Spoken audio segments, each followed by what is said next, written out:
Nous sommes vendredi 10 avril 2015. Bonjour à toutes et à tous. Merci d'écouter Lynx FM 91.00. Bienvenue dans Œil de Lynx, une émission qui décrypte l'actualité pour vous du lundi au vendredi de 10h à 11h30 minutes. Aujourd'hui, nous nous intéressons à l'opposition républicaine qui continue à durcir sa position vis-à-vis du pouvoir d'Alpha Condé. Après la ville morte du 2 avril, les opposants comptent reprendre les manifestations de rue le 13 avril pour protester cette fois-ci, dit-on, contre l'insécurité. Une autre manifestation contre la CENI est programmée pour le 16 avril prochain.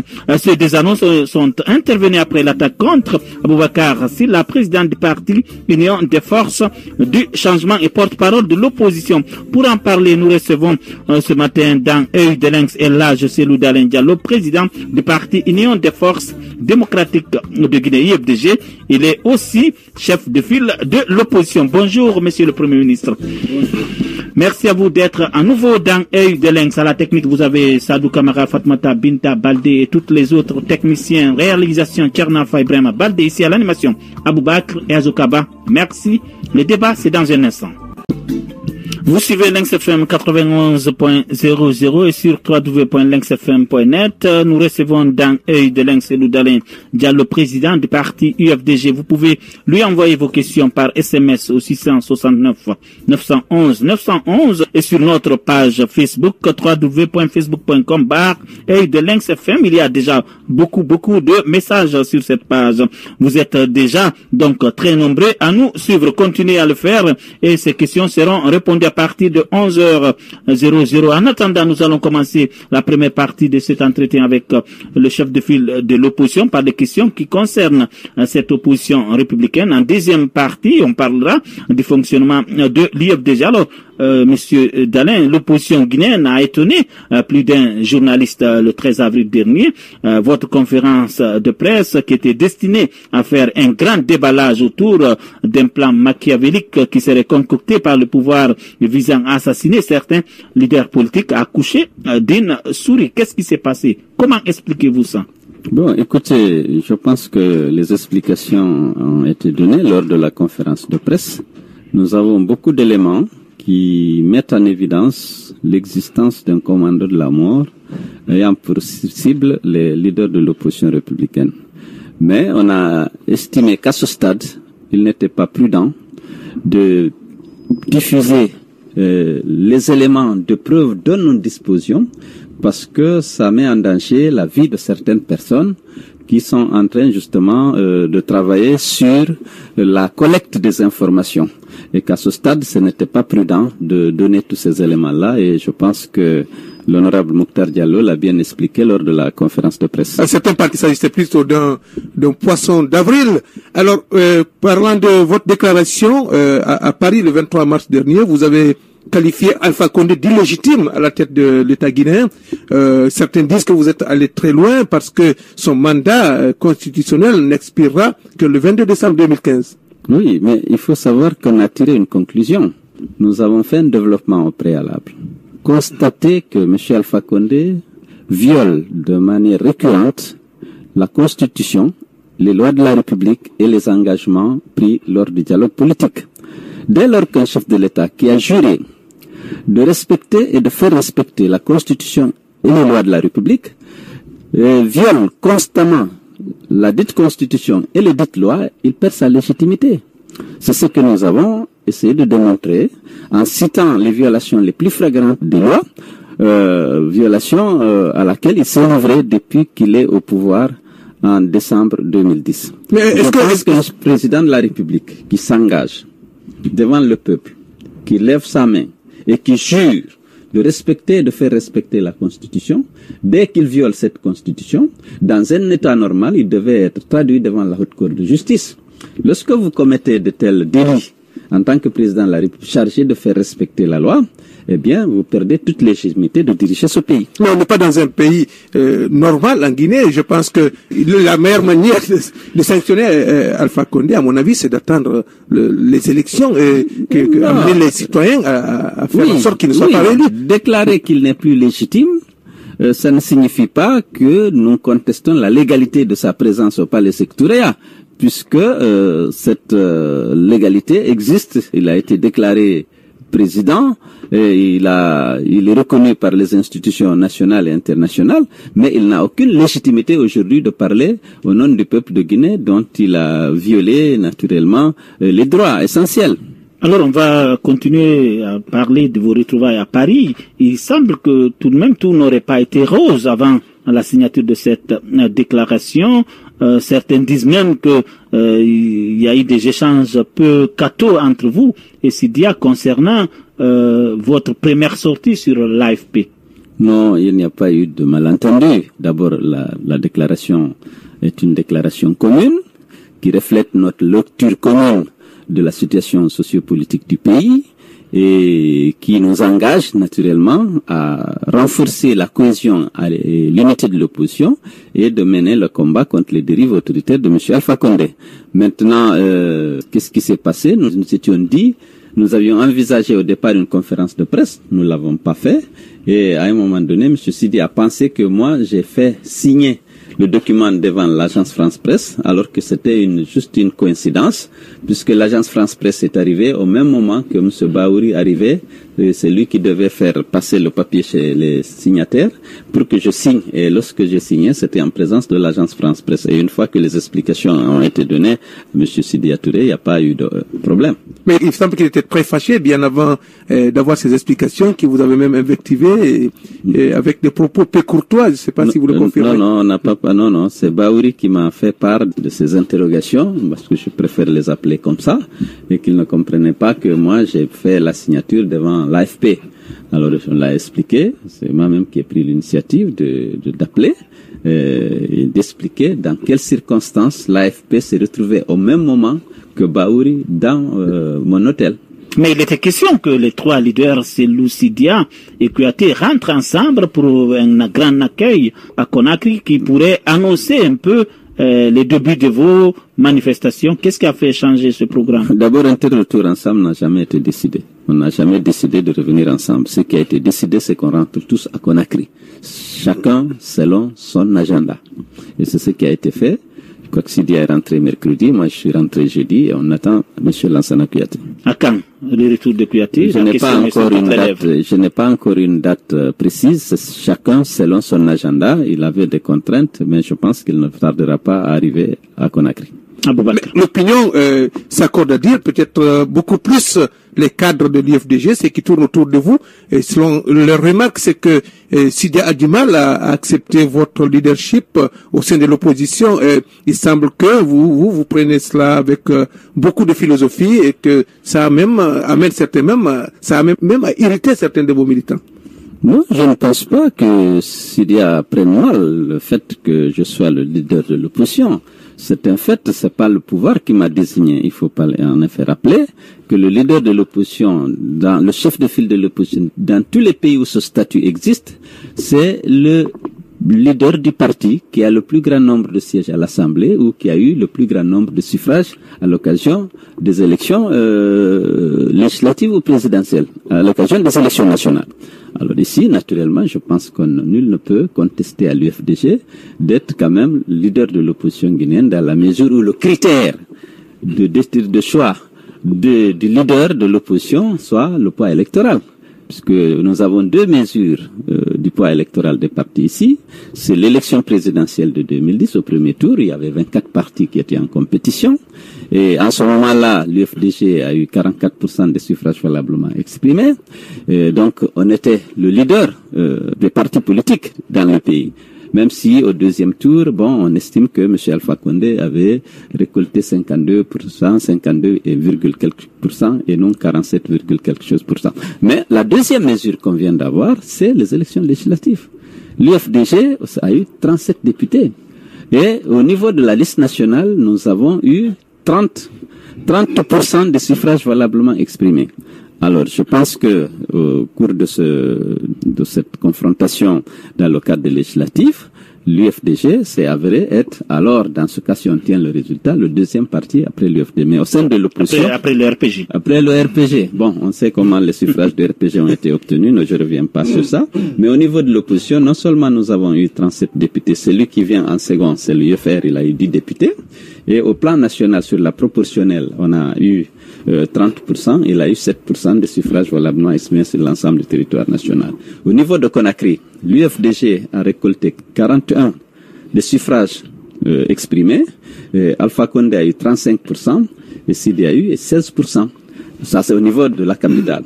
Donc, je ne pense pas que Sidia ou un autre contexte à l'UFDG sa position de leader de l'opposition, tant que ce statut, cette position est définie par rapport à, justement, au poids électoral. Vous êtes sur Lynx FM 91.00 avec nous dans Œil de Lynx, c'est Loudalin Diallo, président de l'UFDG Aboubakar. Alors, actuellement, on ne peut pas parler de Cellou et de Sidia sans revenir sur cette histoire de candidature unique. En 2015, les idées sont là, ça débat dans les cafés, partout. Oui, qu'il faut-il mettre devant Alpha Condé en 2015? Et une certaine opinion pense que il faut que ce soit Sidia qui soit devant Alpha Condé en 2015 pour pouvoir créer l'alternance. Alors aujourd'hui, vous êtes en face de nous, en toute sincérité. Quelle analyse faites-vous de cette situation et quelle est votre position définitive par rapport à cette histoire qui fait couler salive encre dans la cité? Non, je pense que j'ai eu l'opportunité de m'expliquer ici sur ce principe de candidature unique. Parce que s'il faut choisir un candidat unique, je pense qu'il faut des critères.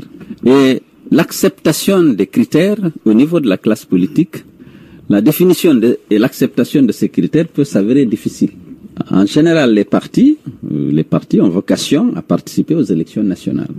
Lorsqu'on est dans un scrutin à 2 tours, je pense que l'unité de l'opposition peut se faire au 2e tour, dès lors qu'on peut estimer que le président sortant pourra toujours être au 2e tour. Maintenant, je n'exclus pas qu'on s'entende pour désigner un candidat unique, mais la faisabilité me semble compliquée. Bon, parce qu'il faut, si c'est le critère objectif le mieux placé, l'opposition chercherait le leader de l'opposition le mieux placé pour accéder, pour, disons, battre Alpha Condé. Ce critère, alors, il y a beaucoup de critères il y en a qu'on peut décliner dans les médias, il y a d'autres qui tiennent sous la chemise des critères qu'on ne peut pas vraiment décliner publiquement parce que ça ne ressemble à rien dans un monde qui évolue.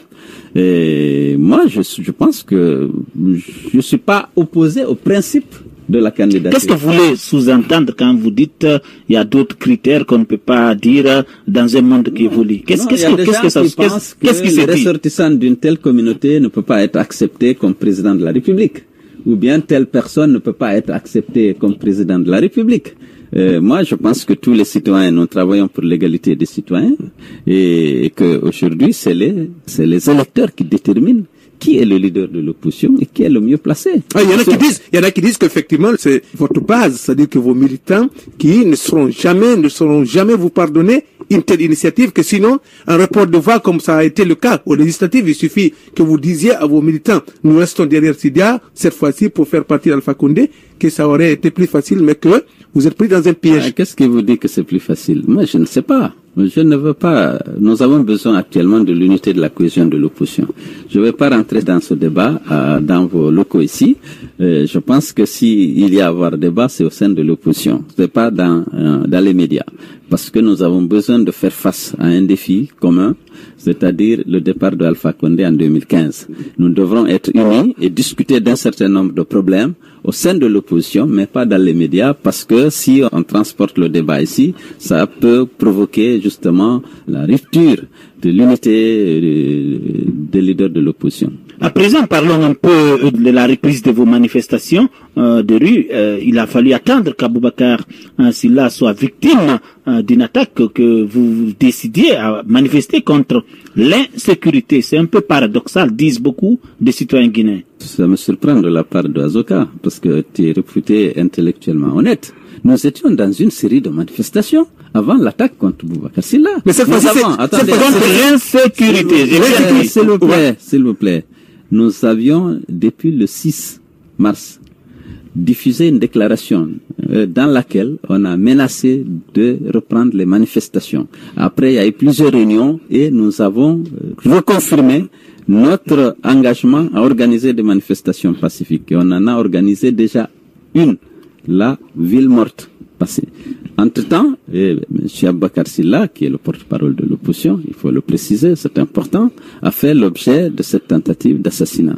Nous avons voulu associer dans notre programme, rappeler ça aussi comme un motif supplémentaire de continuer les manifestations qui étaient déjà engagées. À partir de la ville morte, on a dit qu'on reprenait nos manifestations pacifiques jusqu'à la satisfaction intégrale de nos revendications. Donc dire que c'est parce que M. Aboubacar Sylla a été agressé que nous décidons de faire une manifestation, nous avons... Contre l'insécurité. Attendez. Il y a eu beaucoup de gens qui ont été tués, même votre président de section motard a été tué ici. Vous n'avez pas manifesté contre l'insécurité. Non, on n'a pas manifesté. Ce n'est pas que pour l'insécurité qu'on manifeste. On était dans une série de manifestations, annoncées et commencées déjà. Alors, nous avons dit que cette fois-ci, nous associons notre indignation face justement aux attaques, aux agressions, aux assassinats ciblés et l'impunité accordée à ces assassins à notre manifestation. Mais c'est une série de manifestations déjà annoncées. Mais cette fois-ci, cette manifestation, on a dit qu'on la met aussi sous le thème de la lutte contre les assassinats ciblés et contre l'impunité. Non, quand on fait, ce que je veux faire comprendre, quand on fait on fait un peu les déclarations, vos prises de position, l'opposition, c'est la première fois que on parle de marche planifiée lundi contre l'insécurité dans toutes les communes. C'est une première, les gens se disent, c'est parce que maintenant un leader a été touché, sinon certains de leurs militants ont péri ici, etc. Ils se sont pas réunis. Cette interprétation, cette mauvaise lecture de cette manifestation, je vous dis que nous sommes dans une série de manifestations contre le calendrier électoral, contre toutes les revendications que vous connaissez. Et lorsque cette tentative d'assassinat de M. Aboubacar Sylla est survenue, nous avons décidé de mettre ça aussi en avant. Mais on était déjà, vous ne pouvez pas le nier, dans une série de manifestations pour un certain nombre de revendications bien connues, y compris le calendrier électoral qui a été décliné le 10 mars. Donc nous avons associé, nous avons beaucoup de préoccupations. La lutte contre l'insécurité et l'impunité est naturellement une préoccupation de tous les Guinéens. Et donc c'était tout à fait normal que cette manifestation, dans cette série de manifestations initiées dans le cadre de nos revendications pour des élections libres et transparentes, soit aussi qu'on mette le thème de l'insécurité, de l'impunité dedans. Pensez-vous que les villes mortes, les manifestations de rue feront fléchir le gouvernement d'Alpha Condé, qui est encore pour ce chronogramme proposé par la CENI? Oui, alors si vous dites proposé par la CENI, je dois rappeler que c'est une décision de M. Alpha Condé. La CENI pour le moment, on n'a aucune preuve que c'est Alpha Condé qui a dit les élections vont se tenir le 11 octobre. Je peux vous donner quelques éléments de preuve? Allez-y. Alors, la CENI était en train de préparer ces élections communales depuis le début du deuxième semestre de 2014. Se recruter un opérateur à cet effet, qui a déjà corrigé toutes les anomalies, qui a procédé au redécoupage et affecté chaque citoyen de Guinée dans un bureau de vote et au sein d'une collectivité décentralisée. Ce travail a été fait, il a coûté plus de 2 millions de dollars à l'État. Et lors de la discussion du budget 2015, la CENI a demandé à l'Assemblée nationale de compléter les ressources pour lui permettre de réaliser effectivement les élections communales. Tous les éléments nécessaires à l'organisation de ces élections communales sont aujourd'hui disponibles. Ils ont commandé même le papier devant servir à l'impression des bulletins de vote pour les élections communales. C'est un papier spécial qui a été commandé auprès de la Banque de France et livré aujourd'hui à la CENI. Tout ce qui était nécessaire techniquement pour aller aux élections communales était réuni. C'est au moment où la CENI cherchait en fait une date pour organiser les élections au premier semestre de l'année 2015 que M. Alpha Condé a dit qu'il n'est pas question d'organiser les élections communales et d'aller directement aux élections présidentielles et que les communales seront organisées après. Maintenant, lorsque vous regardez aussi l'historique de ce débat sur les communales, vous ne pouvez pas manquer de vous interroger. En simple journaliste, en tant que l'observateur de la scène communale, le mandat des élus locaux est terminé depuis décembre 2010. Rien n'a été fait. Lors du dialogue de 2013, on a rappelé que ce mandat était terminé et nous avons exigé que ces élections communales soient organisées. Au fil des débats, on est convenu d'attendre la fin des législatives et dans tous les cas, ces élections devraient être organisées avant la fin du premier trimestre 2014. Ça n'a pas été fait. En juillet, lorsqu'on a obtenu au forceps le dialogue sous la présidence du ministre de la Justice, on a obtenu l'engagement de la CENI d'organiser ces élections communales avant la fin de l'année 2014. Rien n'a été fait. En Guinée, nous avons un problème. Pour obtenir des élections, comme l'a rappelé Sidia l'autre jour, il faut se battre. La Côte d'Ivoire a fini l'élection présidentielle. Elle a organisé ses élections législatives sans problème. Pour organiser nos élections législatives, il a fallu 3 ans, 2 ans et demi de bagarre, avec 57 morts, plus de 50 millions d'euros de destruction de biens. Impossible. Or, toute la communauté internationale était disposée à accompagner la Guinée pour organiser ces élections législatives durant le premier trimestre de 2011. Nous étions consultés en tant qu'opposition, challenger de Alpha Condé au 2e tour. L'opposition a marqué son accord. C'est Alpha Condé qui a dit qu'il ne peut pas organiser, il organisera les élections quand il veut parce que désormais il y a un président démocratiquement élu. 2 ans de bataille, de marche, de protestation, de manifestation, avec tous les coups pour accomplir une obligation prévue par la loi. Le mandat des élus locaux est terminé depuis. Voilà 4 ans. On a commencé depuis 2013 à lutter pour qu'elle soit organisée. Impossible. Mais hier, j'ai suivi Yero Condé, qui est le porte-parole de la CENI à la télévision nationale. Il déclarait que au fait, il faut reprendre une révision. Or, reprendre une révision de ce fichier, parce que la société malienne était venue pour retoiletter, en tenant compte des conclusions sur les ratés des législatives. La commission avait pour objet d'épurer ce fichier et d'aller au communal avec ce fichier-là. Il dit que c'est ce travail qui n'est pas fini. M. Alpha Condé a donné des instructions et a demandé à la CENI de trouver les justificatifs. On trouve des justificatifs partout. Alors qu'on était dans une dynamique d'organisation de ces élections communales. C'est ça le problème. Il n'y a aucun motif sauf que M. Alpha Condé veut s'appuyer sur les délégations spéciales et les élus locaux qu'il a nommés et qui sont issus de son parti dans la plupart des cas, ou en tout cas qui ont fait allégeance à son parti, pour aller à l'élection présidentielle, parce qu'il sait qu'il n'a personne aujourd'hui pour voter sur lui.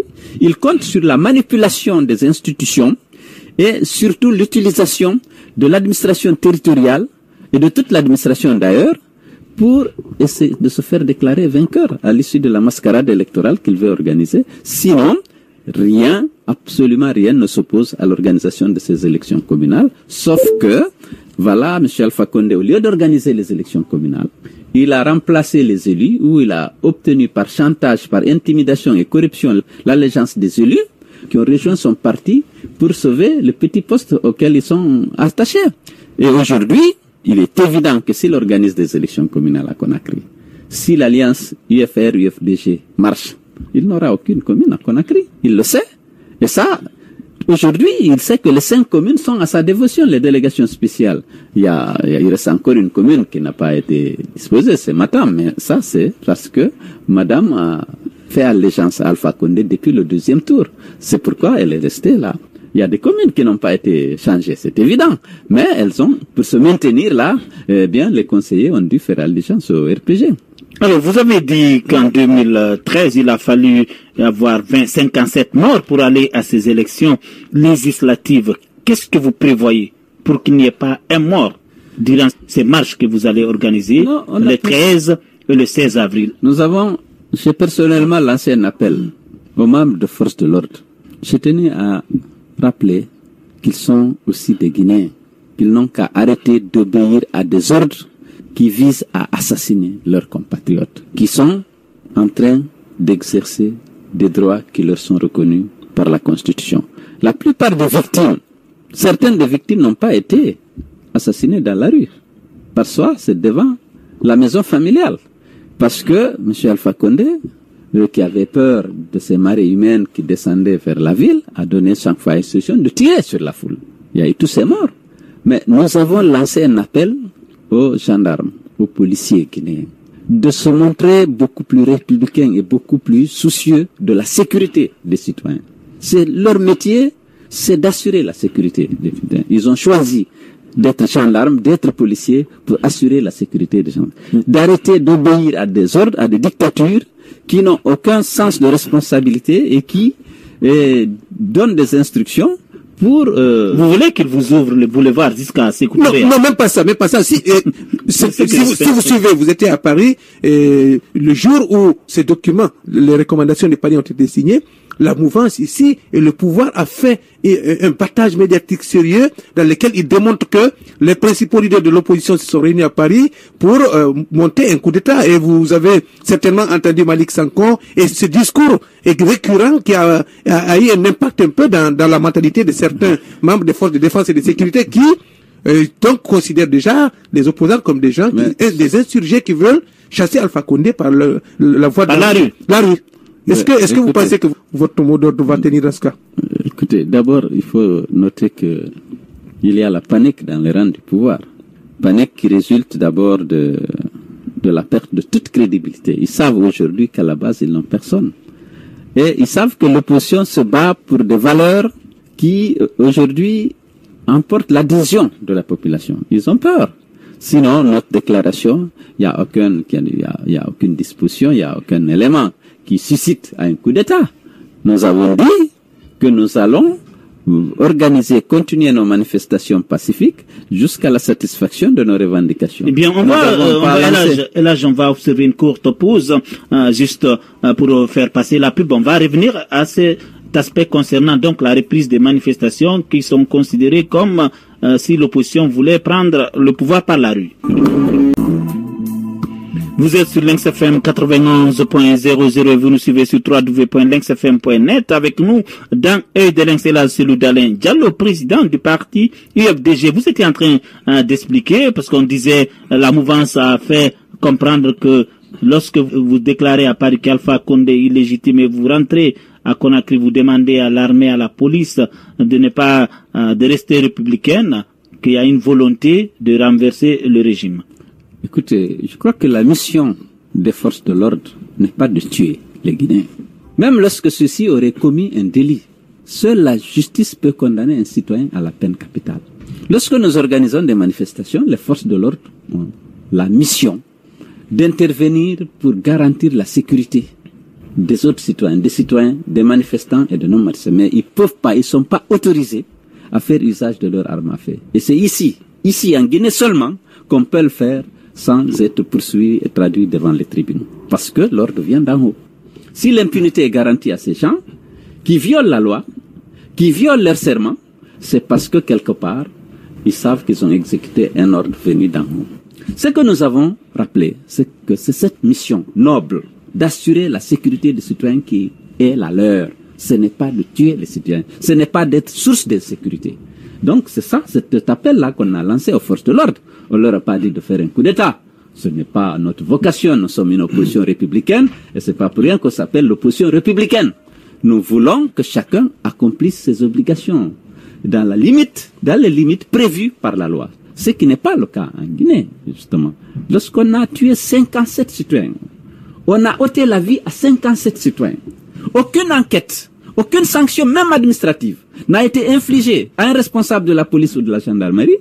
Comprenez bien que c'est des instructions reçues d'en haut. Si on garantit à ces gens une impunité totale, nous ne sommes pas dans un état normal. Le rôle, la mission des forces de défense et de sécurité, c'est d'assurer la sécurité des citoyens, quel que soit ce qu'ils sont en train de faire. Ils peuvent commettre des délits ou même des crimes, mais on doit pouvoir les maîtriser pour les arrêter et les déférer devant les tribunaux qui sont seuls compétents pour condamner à mort un citoyen. Ça, c'est des assassinats qui n'ont aucune explication, aucune justification. C'est seulement parce que l'État est complice et que ces gens-là continuent de se promener et très souvent, beaucoup d'entre eux qu'on connaît ont bénéficié de promotion alors qu'ils sont responsables de 4 ou de 10 crimes au sein de lors des manifestations pacifiques de l'opposition. Pour assimiler cet appel, cette sensibilisation des forces de l'ordre à leur devoir, à une incitation à un coup d'État, ça, ce n'est que l'illustration éloquente de la panique qui règne dans les rangs du pouvoir. Oui, mais pourquoi être parti jusqu'à Paris vous seriez resté à Conakry ici Je peux vous dire qu'on s'est retrouvé un peu par hasard à Paris. Lansana Kouyaté était là-bas depuis 1 an. Sidi Touré était allé pour des rendez-vous qu'il avait. Moi-même, j'étais invité en Espagne et je suis repassé par Paris. On s'est retrouvés. On a fait une lecture. On a essayé d'évaluer la situation qui prévaut dans notre pays. Nous nous sommes rendus compte que nous avions la même lecture, mais que nos militants, les citoyens guinéens, sont préoccupés par la faiblesse au sein de l'unité et de la cohésion de l'opposition. Nous avons décidé de tourner la page et de rester unis pour faire face aux défis que constitue aujourd'hui Alpha Condé face au peuple de Guinée, pour aider les gens à obtenir l'alternance en 2015. Notre unité est indispensable. Nous attendons l'arrivée de Lansana Kouyaté pour qu'on se retrouve, pour qu'on essaye de voir comment on peut mieux s'organiser encore pour justement affronter cette dictature-là qui n'a pas l'air de vouloir organiser une élection transparente. Si l'élection était transparente, nous n'avons aucun problème. Alpha est parti parce qu'il est tombé depuis longtemps. Il a déçu les Guinéens. Il s'est montré incapable de répondre aux attentes des Guinéens. Il n'est pas à la hauteur de la fonction présidentielle. Lorsque vous écoutez les membres de son parti, vous êtes inquiets pour l'unité de la nation, pour la réponse, pour l'attente, pour la satisfaction des besoins les plus urgents de notre société. On a besoin de sécurité, on a besoin de démocratie, il ne faut pas l'oublier.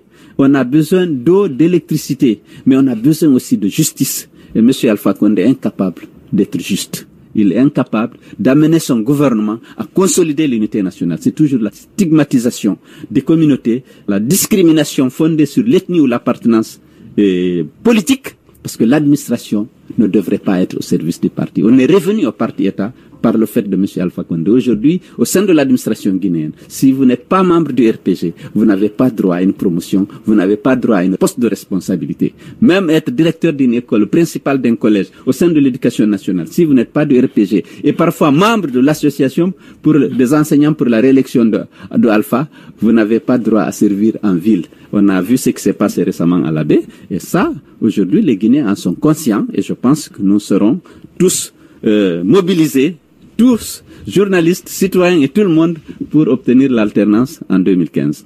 Vous êtes sur Lynx FM 91.00 avec nous dans Œil de Lynx. Et là, c'est nous, d'Alain Diallo, président du parti UFDG. Après ça, on va justement parler de l'UFDG. La restructuration du parti à la base, ça pose problème. À Ratoma, par exemple, il est encore impossible de renouveler le bureau fédéral. Qu'est-ce qui se passe et que faites-vous pour essayer de résoudre ce problème? Mais ça devrait être une source de fierté. Un grand parti, tout le monde veut être responsable.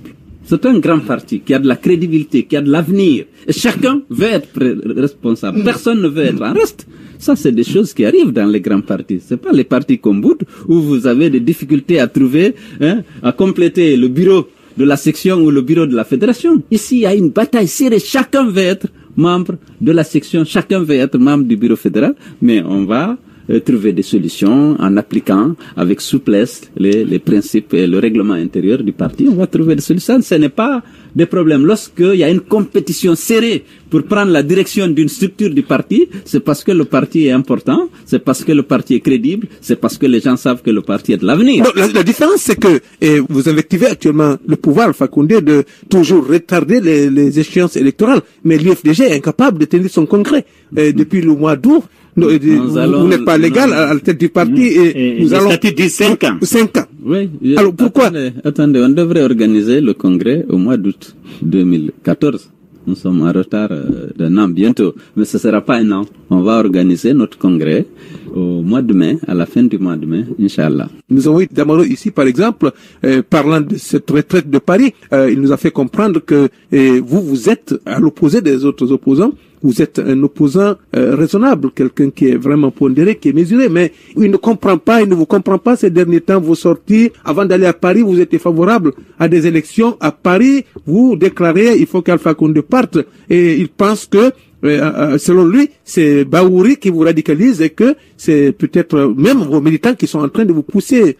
Tout à fait. Non, je n'ai jamais... La déclaration de Paris a réaffirmé la volonté des leaders d'obtenir l'alternance en 2015. En attendant, on constate que, compte tenu des fautes graves que M. Alpha Condé a commis, il n'avait plus la légitimité de diriger le pays. Et il faut qu'en 2015, qu'on le dégage et qu'on mette en place justement un gouvernement d'union nationale pour faire face aux défis auxquels le pays est actuellement confronté. Défis de l'unité nationale, défis de respect des libertés, des droits des citoyens, de sécurité, de développement. Parce que tout ça, et vous êtes d'accord avec nous, que Alpha Condé n'a pas permis à la Guinée de sortir de la tribalisation qu'il a aggravée de la vie politique. Il a plutôt contribué à diviser ensemble les Guinéens en ethnies, en tribus, en Rundé, en Missidé. Et c'est ça la politique. Lorsque vous écoutez certains de ces leaders dire qu'il y a que des peuples dans cette zone au Côte-Niveni, mais c'est honteux pour la Guinée. Le responsable d'un parti au pouvoir.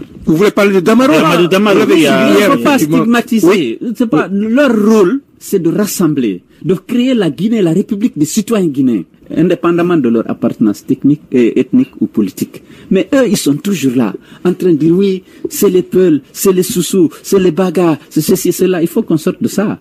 Il faut qu'on se traite, qu'on se comporte comme des citoyens guinéens et qu'on garantisse l'égalité des fils du pays, l'égalité des citoyens devant la loi. Mais lorsque vous écoutez leurs discours, la Guinée n'a pas besoin de ces discours à l'heure là.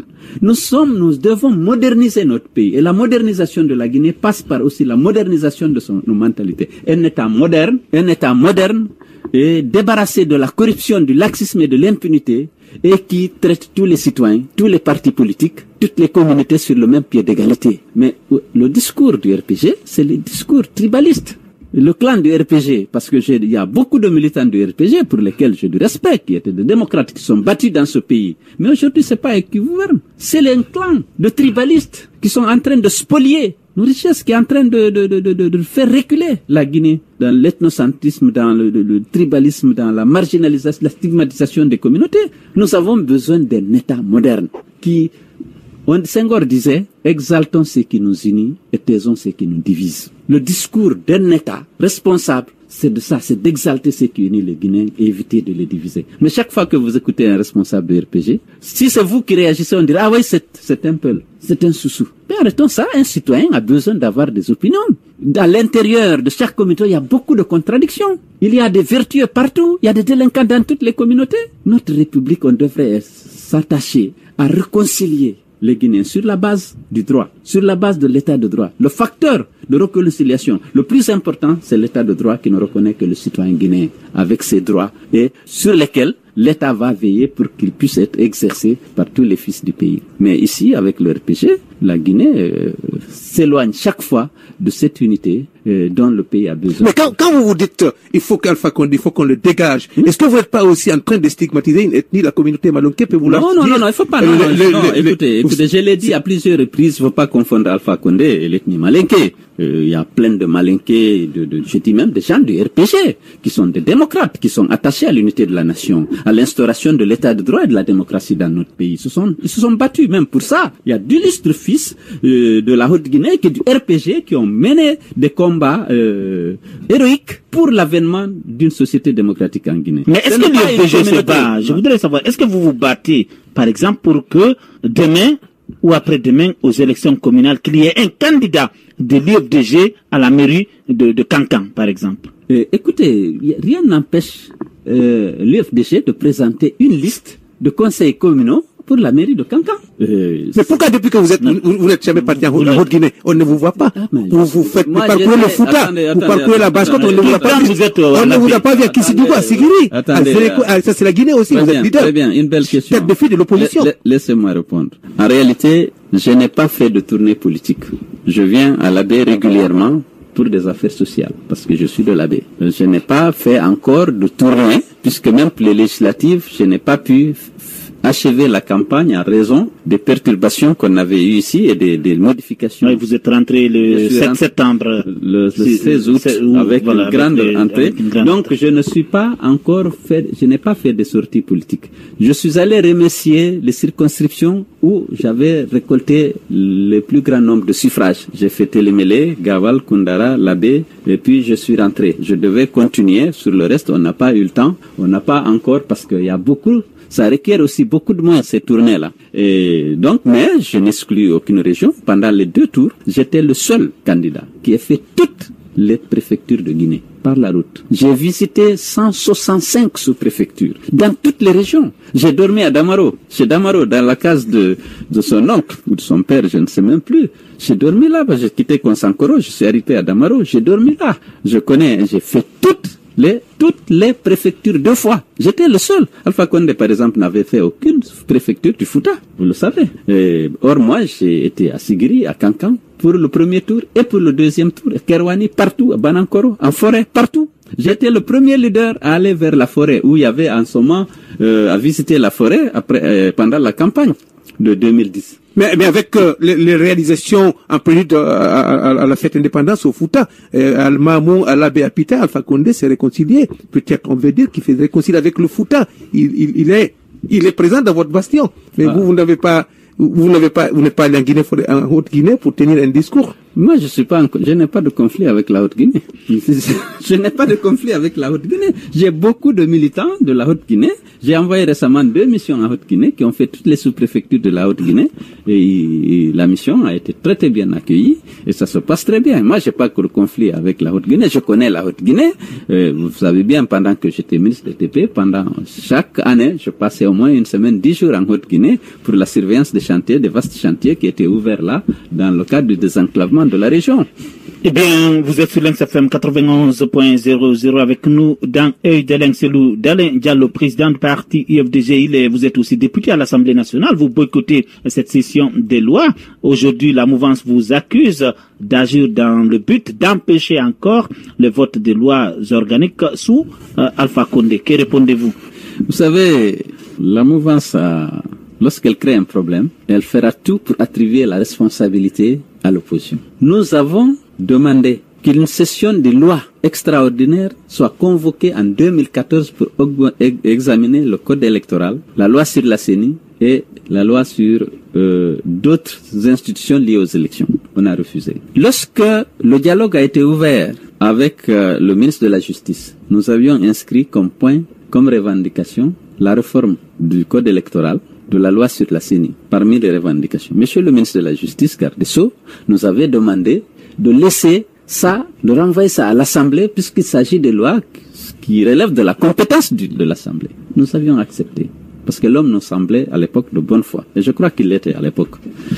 Et nous avons, à la session budgétaire, nous avons demandé d'inscrire le code électoral et la loi sur la CENI à l'heure du jour de la session.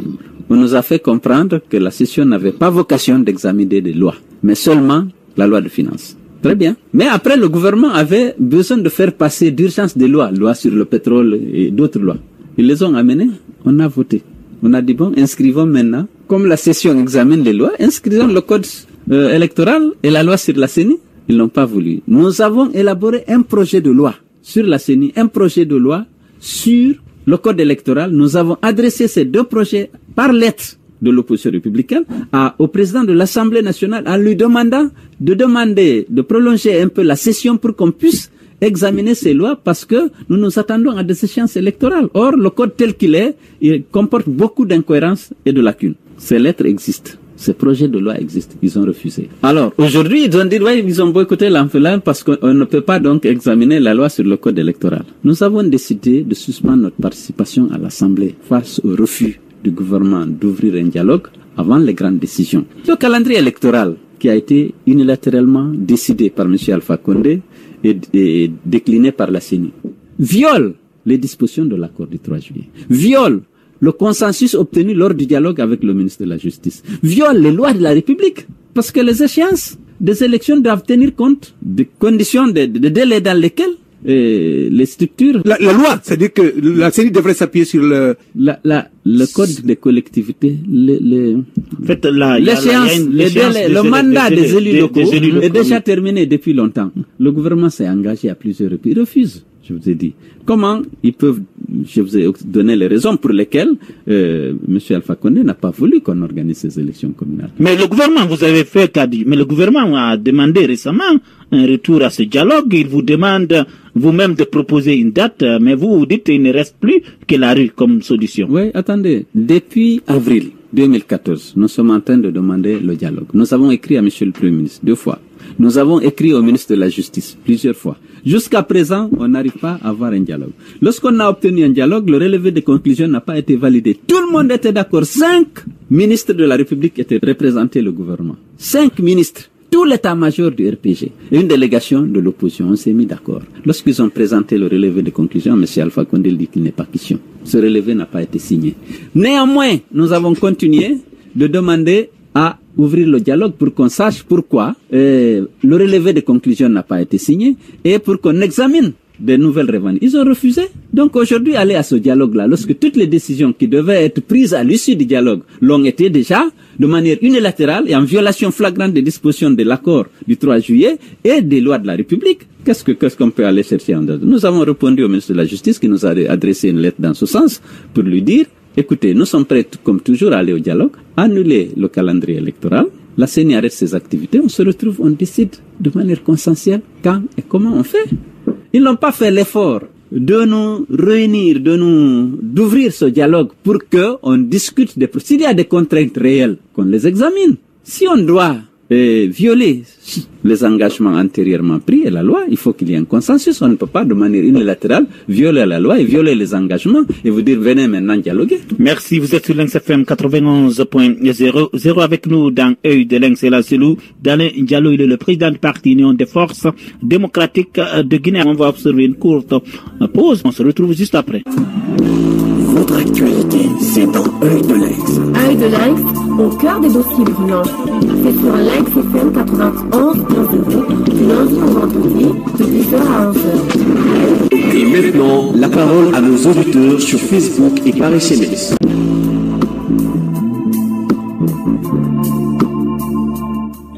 Vous êtes sur Lynx FM 91.00 avec nous dans Œil de Lynx et la Selou Dalin Diallo, président du parti Union des Forces Démocratiques de Guinée. Il est également le chef de file de l'opposition guinéenne, Aboubakar. Ce que les Guinéens ne comprennent pas, c'est que l'opposition parlementaire boude l'Assemblée nationale, décide de boycotter la CENI, de ne pas reconnaître la CENI, mais vous êtes présent, vous avez entendu tout de suite Diarra dans le flash, dans les démembrements. Comment expliquez-vous cela? Oui, il faut savoir que ces démembrements existent pratiquement depuis 2010. Après chaque élection, elles sont suspendues, leurs activités sont suspendues. Et elles n'ont rien à voir avec le comportement de la CENI nationale. Nous avons estimé que si on veut réactiver ces démembrements, il est important qu'on y soit, parce que on y était déjà depuis 2010. C'est le même démembrement.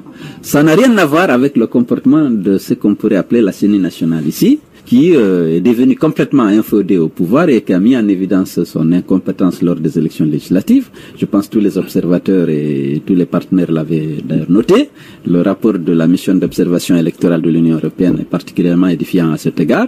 Mais on ne peut pas dire, bon, écoutez, on boude les démembrements. Lorsque ces démembrements, il s'agit de ramener des gens qui étaient là pour qu'ils, puisque on va procéder bientôt peut-être à la révision des listes électorales. Si on est absent, ça peut être très coûteux pour nous, dans la mesure où ils vont encore tripatouiller le fichier comme ils l'ont fait en 2013 lorsqu'on avait boudé la révision de la liste électorale. Ah, donc vous êtes présent, c'est le présent dans les démembrements. Nous sommes présents dans les étapes simplement pour éviter que, en cas. Oui, c'est-à-dire on rappelle des gens qui étaient là, qui étaient dans les démembrements de la CENI, pour continuer à travailler à la veille des échéances électorales.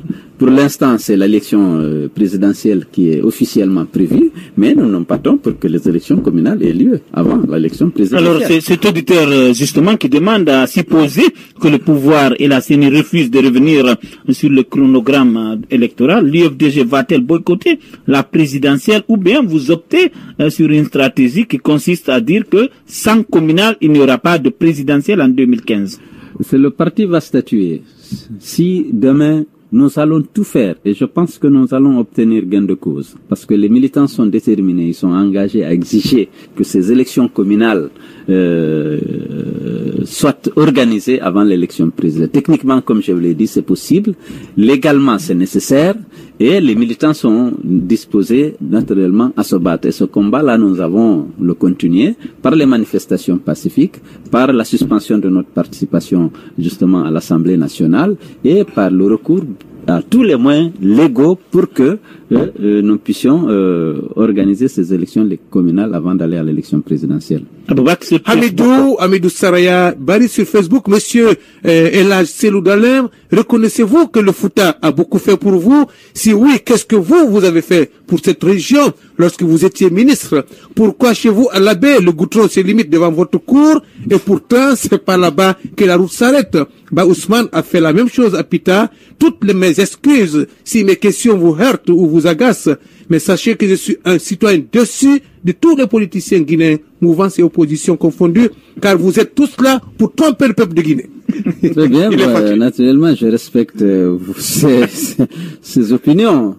Qu'est-ce que j'ai fait pour le Fouta? Bon, je dois rappeler que j'étais ministre de la République. Je ne peux pas agir comme les gens de Alpha Condé.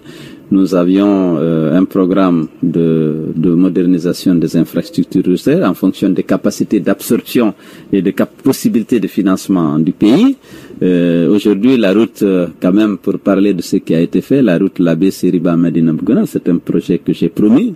J'ai mobilisé le financement à hauteur de 151 millions de dollars pour justement aménager et bitumer la route sur les 302 kilomètres qui séparent la borne à la frontière de Koundara à la ville de Labé.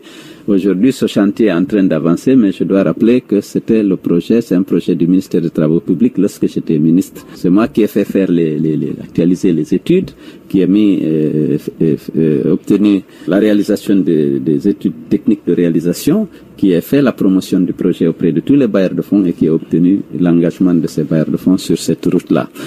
Bien sûr, j'ai fait aussi l'étude de Labé, Tougué, Dinguira et Sigiri, qui devrait être la continuation de cette route sur financement de la BADEA et du BID. Ces études existent. Le jour où on décidera de faire la route, les études existent. Ainsi, on pourra joindre Sigiri à Koundara en traversant tout le Fouta Jalon. Ce n'est pas... Bon, j'ai fait ça non pas parce que je suis de Labé, mais parce que je pense que c'est une route utile pour la collectivité nationale. Naturellement, j'ai fait aussi l'étude Labé-Kidougou par Mali pour 240 km, dont 200 en Guinée.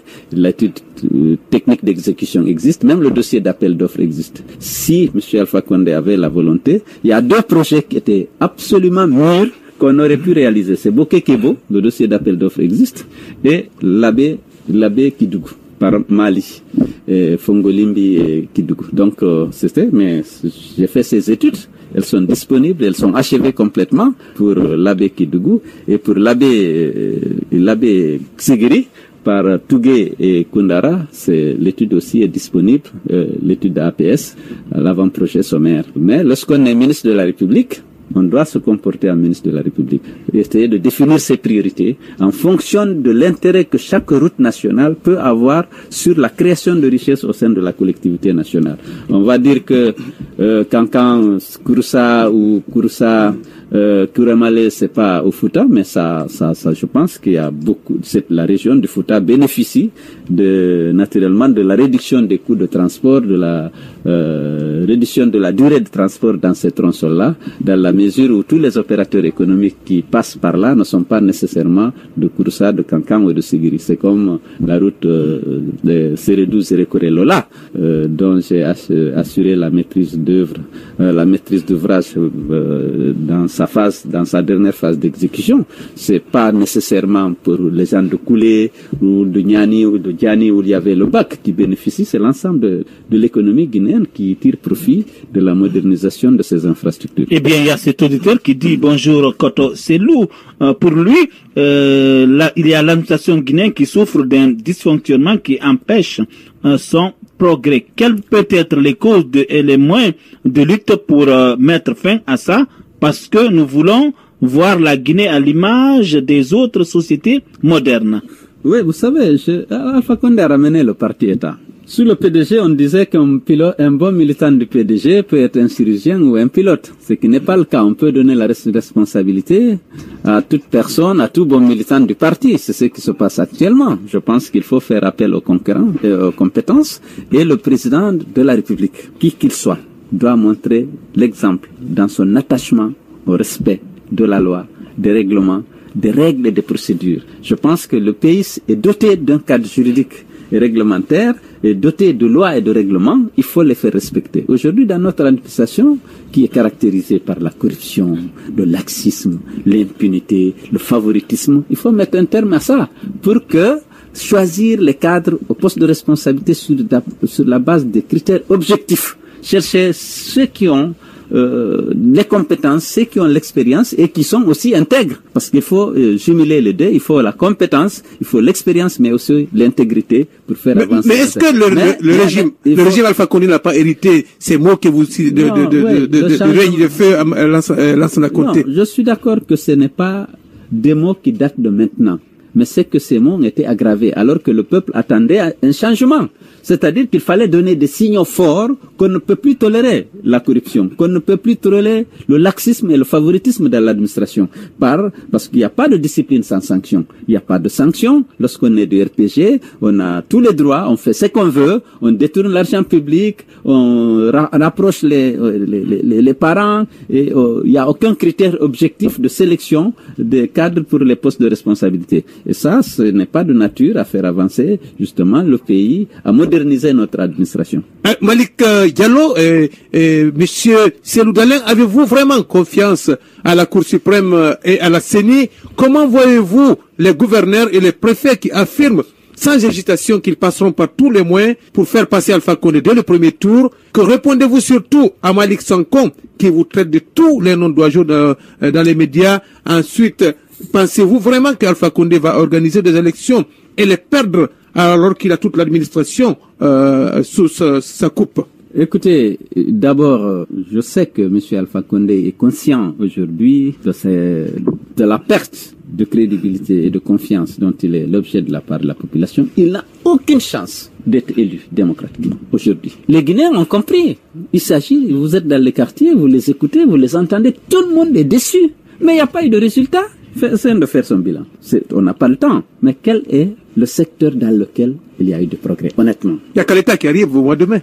Kaleta, il achève un projet. C'est vrai que toutes les études étaient menées. Le dossier d'appel d'offres était disponible. Kaleta a servi à enrichir son gouvernement. Kaleta, sur l'étude technique, financée par la BAD, réalisée par Cohen et Bélier, le coût du projet, c'était moins de 300 millions de dollars. Ils ont passé un marché de gré à gré de 550 millions de dollars et ils viennent de conclure encore un autre avenant. Ça, lorsque les projets qui étaient mûrs, qui intéressaient les bailleurs de fonds, ce projet était intégré dans le programme OMVG, il l'a retiré pour le réaliser et pour pouvoir bénéficier naturellement de commissions. C'est vrai qu'à l'État va être fourni de l'électricité à partir du mois de juin, mais c'est un projet qui avait été étudié depuis longtemps et tous les aspects étaient déjà définis. Ce qu'ils ont fait, c'est obtenir un contrat, donner un contrat de gré à gré à une entreprise finale qui a obtenu une partie du financement auprès de la Chine, mais des commissions ont été payées aux fonctionnaires pour financer la campagne. C'est ça le problème. On va avoir naturellement l'électricité qui va arriver, on ne verra pas qu'est-ce qui s'est passé, pourquoi on s'est empressé de passer un marché de gré, pourquoi on n'a pas fait un appel d'offres international. Alors, ça, c'est le truc. Vous permettez, je ne peux pas répondre à Malik Sankom pour plusieurs raisons, parce que je ne peux pas ramener le débat à ce niveau. Et maintenant, naturellement, M. Alpha Condé a demandé à toute l'administration territoriale de s'engager pour lui assurer une victoire, entre guillemets, dans toutes les préfectures, dans toutes les circonscriptions. Mais le peuple de Guinée ne va pas accepter la fraude. Je pense qu'on doit rester mobilisé pour que la vérité des urnes soit imposée. Si M. Alpha Condé ne le veut pas, c'est son affaire. Les Guinéens resteront mobilisés pour imposer la vérité des urnes. Parce qu'on a marre de souffrir, d'organiser des élections lorsque les résultats de ces élections ne sont jamais diffusés. C'est toujours des faux résultats qui sont diffusés pour faire élire quelqu'un qui, en réalité, le peuple n'a pas élu en réalité. Donc ça, les Guinéens n'accepteront pas cette année. Ils le savent et c'est pourquoi ils sont paniqués. Et je pense que s'ils s'hasardent à frauder, à se faire déclarer vainqueur contrairement à la vérité des urnes, le peuple de Guinée réagira. Alors cet auditeur qui dit, est-ce que l'opposition a demandé l'accord, informé les autorités concernant la marche du 13 avril quel sera l'itinéraire de cette marche, le point de départ et le point d'arrivée? Voilà. D'abord, dans chaque commune, il y aura la marche. Dans les 5 communes. Les itinéraires vont être définis et diffusés demain. Pour que nous ne demanderons la permission à personne parce que nous ne reconnaissons pas les délégations spéciales qui sont là. Alors, Mokhtar Diallo, sur la page Facebook, Cellou Dalein Diallo, vous n'avez pas peur d'être assassiné un jour? Quelles sont les dispositions que vous avez prises pour votre propre sécurité parce que vous êtes très précieux pour le peuple de Guinée? J'ai reçu beaucoup de menaces de mort. Bon, je suis habitué à ça. Je n'aime pas susciter la peur et des inquiétudes au sein de ma famille. J'ai rarement dit ça. Mais ma vie est entre les mains de Dieu. Lorsqu'on s'engage dans un combat aussi noble que celui que nous menons au sein de l'UFDG, on n'a pas peur de la mort. Vous êtes sur Lynx FM 91.00. Vous avez été très très nombreux à nous envoyer des questions par SMS et sur notre page Facebook. Cette émission tire vers sa fin. Il ne nous reste plus qu'à demander à Cellou Dalein Diallo le message qu'il a à livrer aux auditeurs de Lynx FM et à tous les militants de l'opposition républicaine. Je demande à tous mes compatriotes, militants de l'UFDG ou pas, militants de l'opposition républicaine ou pas, notre pays est en danger. Il faut qu'on se mobilise, il faut qu'on se rassemble, il faut qu'on soit vigilant, il faut qu'on mène le combat pour exiger des élections libres et transparentes, pour exiger le respect des droits humains dans notre pays, pour exiger le respect de la démocratie et des règles et des principes de l'état de droit, ce qui est loin d'être le cas aujourd'hui. Je demande aux militants et sympathisants de l'UFDG en particulier de ne pas renoncer au combat. Nous l'avons mené dignement, efficacement. Si la Guinée aujourd'hui est à ce stade, si Alpha Condé n'a pas pu instaurer la dictature telle qu'il la concevait, c'est parce que nous avons résisté. Restons mobilisés. Je demande aux jeunes de l'Axe, je demande aux jeunes de Matam, de Kaloum, aux femmes de Dixine, à tous les citoyens guinéens épris de paix, de démocratie et de justice, de rester unis, la main dans la main. Levons-nous, commençons le lundi prochain pour refuser le dictat de Alpha Condé et de la CENI, pour exiger qu'un dialogue franc et sincère après l'annulation du calendrier de la discorde qui a été décliné par la CENI le 10 mars dernier, pour qu'on aille à des élections transparentes, pour que le droit des Guinéens de choisir leurs dirigeants soit respecté. Ce n'est pas la volonté d'Alpha Condé, ce n'est pas la volonté de ses courtisans que vous entendez régulièrement qui cherchent à diviser la Guinée et à cacher la vérité. Il faut qu'on se mobilise pour dire non. Refuser la corruption, refuser l'intimidation. Nous sommes proches de notre victoire. Il ne faut pas qu'on y renonce. Ce n'est pas le moment de renoncer. Ce n'est pas le moment d'hésiter. Ce n'est pas le moment de se faire intimider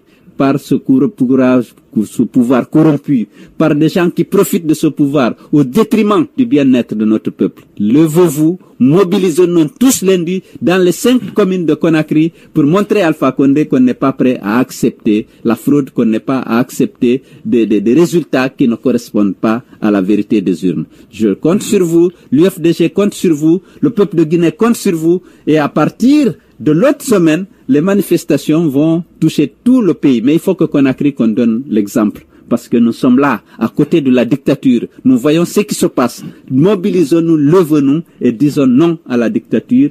Et réclamons la démocratie, réclamons la protection des droits humains, réclamons la sécurité pour tous les fils du pays. Et ça, avec Alpha Condé, on ne peut l'obtenir que par la lutte. Parce que les textes sont là, les accords sont là, il ne les respectera pas. Parce que tant que c'est pas conforme à ses intérêts égoïstes, il ne se référera jamais à la loi, à la vérité et aux bonnes pratiques. Alors ça c'est un communiqué signé l'UFDG. On va envoyer la facture à Souleymane Tianguel et Mikailou Bari.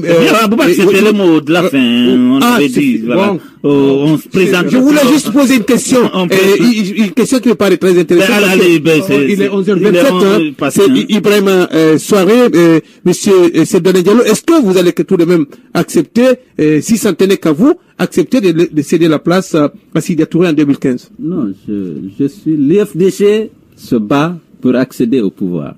Et bien, merci. Si je suis M. Sidi Touré qualifié pour le 2e tour avec M. Alpha Condé, je mettrai tout en œuvre pour qu'il soit élu. Et bien, aux Je militants, souhaite que ça soit réciproque. et bien, aux militants de l'opposition, en tout cas, de se mobiliser pour exiger des élections libres et transparentes et le respect de l'état de droit en Guinée. C'est le message que livrait la Cellule d'Alain Diallo que nous avons reçu ce matin dans Œil de Lynx. À la technique, il y avait Sadou Kamara, Fatoumata Binta Baldé et toutes les autres techniciennes. À la réalisation, Tcherno Alpha Ibrahim Baldé, à l'animation Aboubakr et Azokaba. Merci et bonne suite de programme sur Lynx FM.